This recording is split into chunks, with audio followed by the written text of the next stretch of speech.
can we look at it and say, is this the worst trade now officially in NFL history?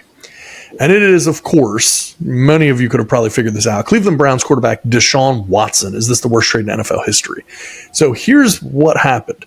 The Browns traded a first-round pick in 2022, a first-round pick in 2023, a first-round pick in 2024, a third-round pick in 2023, a fourth-rounder in 2022, and a fourth-rounder in 2024.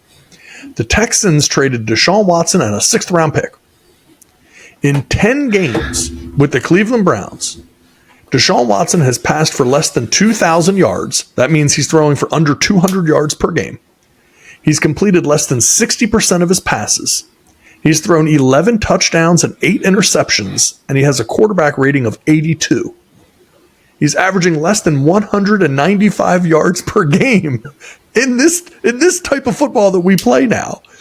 And so it's like, are the Browns any worse off playing their third string quarterback, PJ Walker, than they are with Deshaun Watson in there? It doesn't seem like it, does it? No, because they have 2 wins with PJ Walker and they have 2 wins with Deshaun Watson. So right. No, of course not.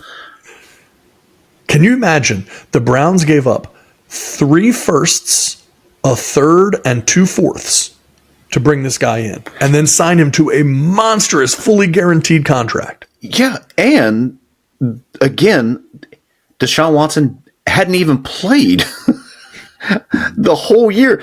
Was sitting out because of all those allegations, didn't want to play for the Texans, so hadn't even played. So it's not like there were teams just banging down the door to like, it's insane how much, we said it at the time though, how much they gave up and how much they paid a guy who wasn't playing.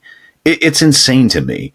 Yeah. I mean, if you got me the Deshaun Watson of like 2017, 2017, throwing 35 touchdowns, 8 picks or whatever, maybe, but you had no guarantee that was going to be it. The guy hadn't played in almost 2 years. And then you got him, and then you knew that he was going to be suspended on top of that. And you gave up all of that compensation for him. And you had Baker Mayfield, who is playing right now. Would you rather have Baker Mayfield or would you rather have Deshaun Watson? That's right.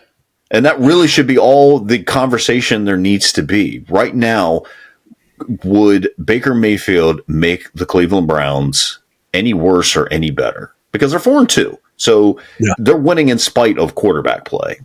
Yep. Plus, you would have all those draft picks. Plus, you would have saved, because it's not like Baker Mayfield was going to be getting a $50 million a year deal. You could have signed him to $25-30 million, and you would be in the same situation. Yep.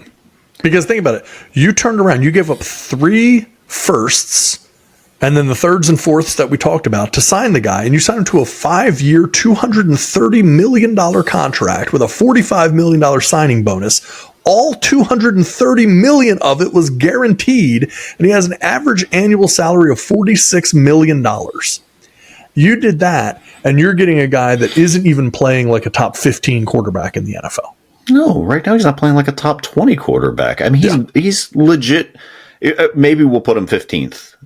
Fine. If you want to put him top 15, fine. If you want to put him in a top 15, which I don't think he probably is, but say, all right, he's the 15th best quarterback. Well, you're paying him as a top 4 quarterback. Yes. And you've guaranteed him the most money ever. You guaranteed an entire contract. Like, it's nothing that this dude has to be motivated for. No. Nothing. Like, I could do nothing. And this is maybe why he didn't even want to go back in the game. Again, I don't know the situation. I'm not going to speculate. Maybe the Browns wanted to play it safe, but you were in a tight game. You're in a close game, and you paid him all that money to be on the field. He got cleared. So it's not like, well, it's borderline, one more hit. It's like, no, he's fine. And then you just didn't play him. It's just so where's the motivation for him to continue playing? Is he motivated to play? Would I be motivated to play? If someone guaranteed me, no matter how bad I was, they're going to guarantee me my entire contract, I may not be as motivated as, say, I needed to play or earn this incentive. And That's probably why guaranteed contracts don't work in the NFL. But well, yeah, and not to mention the fact, you have put this guy in a situation now where he knows he has all the leverage. The Browns have zero leverage over Deshaun Watson. Yeah. And so Watson is just kind of saying like, oh, my shoulder hurts. I don't want to play. He milks that for as long as possible, even though the team said, no, he's fine. It's just kind of a pain tolerance thing. Well, hopefully he'll be back out there soon, yada, yada. Nothing really significantly wrong. We had Dr. Jesse Morse on recently, and we talked about AC joints and shoulder injuries and things like that. And it talked about Anthony Richardson. That's a different and way more severe situation than what Deshaun Watson had. So Deshaun Watson goes out. First hard hit. He's just like, well, I'm going to get on out of here. And they're like, no, you're good. You're fine. You can go back in. Nah, I'm good. I mean, it's just not what you would want to see out of not only out of just any starting quarterback. I don't care if you were starting as a rookie, you wouldn't be thrilled to see that out of him. Not to mention a guy who you guaranteed almost $250 million to. Yeah, and, if he had a concussion, 100%, keep him out. Don't even risk it. And again, I don't know the full details, so maybe the team doctor said, yeah, he passed, but one of those situations it could have been. I don't know, but it's not a good look whenever you can have a guy that can come in who's probably making $1 million, $2 million this year and can lead you to as many wins as your 230-some $1 million guarantee quarterback can. The other thing I'll say, too, is that I do not believe in the world we live in with the concern about head trauma, brain injuries, concussions, etc., that if there was any doubt about Deshaun Watson's condition, that he would have been cleared to go back in that game. I think the medical staff is always now in the NFL going to err on the side of caution when it comes to head injuries and head trauma. So they're not going to allow you to go back in or clear you to go back in unless they are awfully daggone sure that you are totally fine, because otherwise it's going to come back on them, right? They know it. We've seen it happen. There's so much scrutiny around it. They're not going to clear you if there's any question about it. And they cleared him, and they cleared him pretty quickly. So, it's just like, oh, he bumped his head. Let's check him out. Okay, he's good to go.